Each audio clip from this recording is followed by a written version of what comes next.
Halo, saya Dr. Nahla. Lagi-lagi saya akan ngomongin tentang COVID-19 atau yang mungkin lebih dikenal sebagai virus corona. Mudah-mudahan belum pada bosan dan jangan sampai bosan dulu karena banyak sekali informasi sekarang yang beredar, belum tentu betul, masih banyak hoax-hoax yang harus dibasmi, dan bagi teman-teman yang bisa mendapatkan banyak informasi, semoga dapat juga meneruskan informasi ini karena apa yang kita lakukan harus kita mulai dari diri kita sendiri dan kita ajak teman-teman di sekitar kita untuk melakukan hal yang sama. Yang mau kita bahas dan mau saya tekankan sekali lagi adalah bahwa virus corona ini atau yang dinamakan virus SARS-CoV-2 ini adalah virus yang sangat baru. Apa dampak dari fakta bahwa ini adalah virus yang baru? Yang pertama, berarti kita belum tahu pasti sifat dari virus ini. Yang kedua, kita belum tahu pasti efek dan berapa lama efek yang akan disebabkan oleh virus ini. Yang ketiga, belum ada obat yang betul-betul efektif untuk melawan virus ini. Yang keempat, belum ada vaksin yang bisa mencegah seseorang untuk tidak terinfeksi virus ini. Jadi itu yang teman-teman harus selalu ingat. Informasi ini bukan untuk membuat teman-teman panik, tapi untuk membuat teman-teman lebih waspada bahwa memang apa yang sedang kita hadapi ini betul-betul nyata. Dan bersama-sama kita bisa mencegah penularan virus ini lebih luas. Secara umum ketika virus masuk ke dalam tubuh kita, gejala yang ditimbulkan itu mirip-mirip. Demam, sakit kepala, lemah, letih, lesu, pegel-pegel, seperti itu.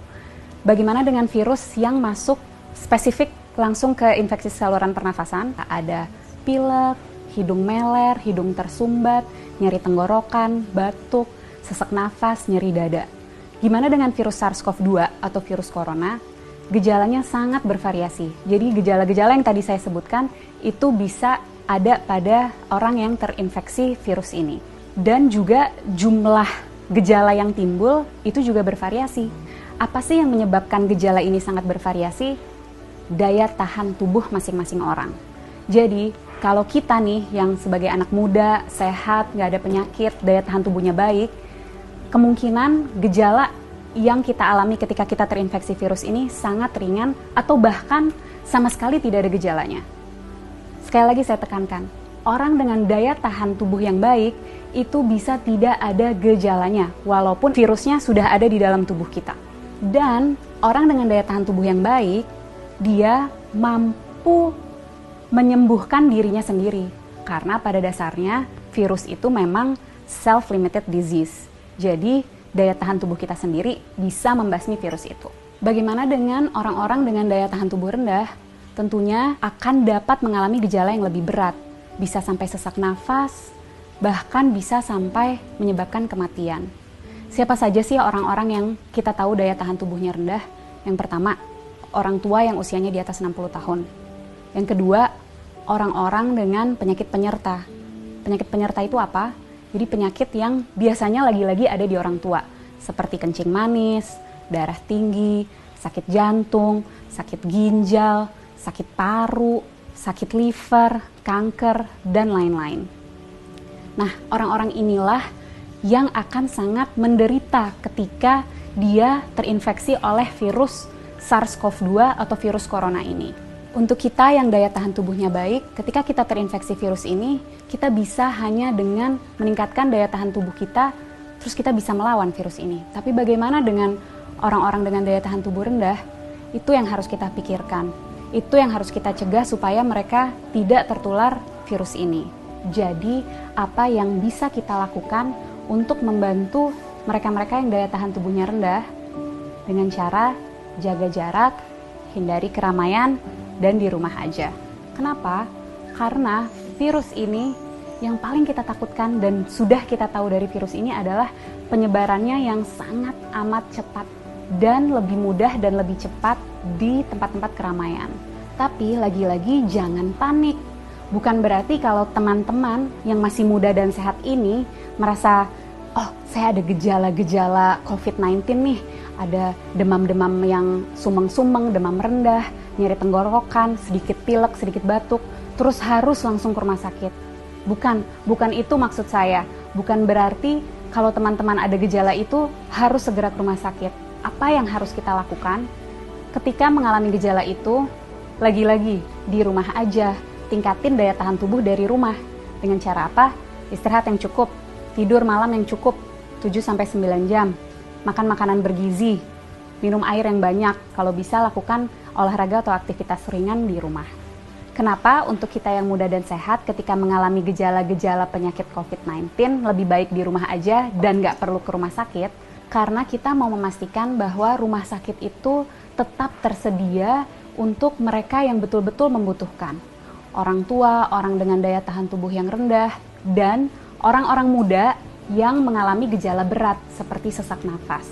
Mereka itulah yang harus segera ke rumah sakit. Jadi kita pastikan rumah sakit memang untuk mereka yang membutuhkan.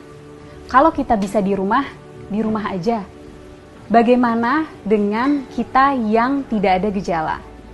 Sebaiknya tetap jaga jarak, hindari keramaian, dan di rumah aja. Kenapa? Karena seperti yang tadi sudah sempat saya jelaskan, orang dengan daya tahan tubuh baik bisa jadi tidak menimbulkan gejala apapun. Jadi kalau dari luar dia terlihat sehat, belum tentu tidak ada virus itu di dalam tubuhnya. Dan orang-orang tanpa gejala ini tetap bisa menularkan ke orang lain. Melalui apa? Misalnya, kita lagi ngobrol-ngobrol sambil makan, dia tersedak, batuk, virusnya banyak di situ. Atau lagi di mobil bareng, AC-nya kenceng banget, kedinginan, dia bersin, virusnya ada di situ. Penting untuk kita jaga jarak 1 meter untuk memastikan droplet yang keluar melalui batuk ataupun bersin tidak terkena pada kita. Penting sekali untuk kita untuk selalu cuci tangan dengan cara yang benar dan sering-sering untuk memastikan jika secara tidak sengaja kita menyentuh droplet itu, kita bisa membersihkannya.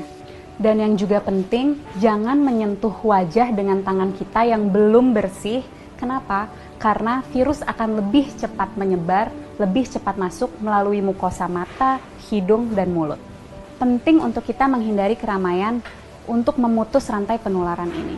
Penting untuk kita di rumah aja supaya kita bisa terus meningkatkan daya tahan tubuh kita untuk dapat melawan virus ini. Bagaimana untuk kita yang tidak bisa di rumah aja, terpaksa harus bekerja di luar atau harus pergi keluar, tetap usahakan untuk menjaga jarak. Jaga jarak 1 meter dan usahakan sebisa mungkin menghindari keramaian. Jangan lupa untuk selalu menjaga kebersihan dengan mencuci tangan yang bersih. Kalau tidak bisa menemukan air dan sabun, kita bisa menggunakan sanitizer.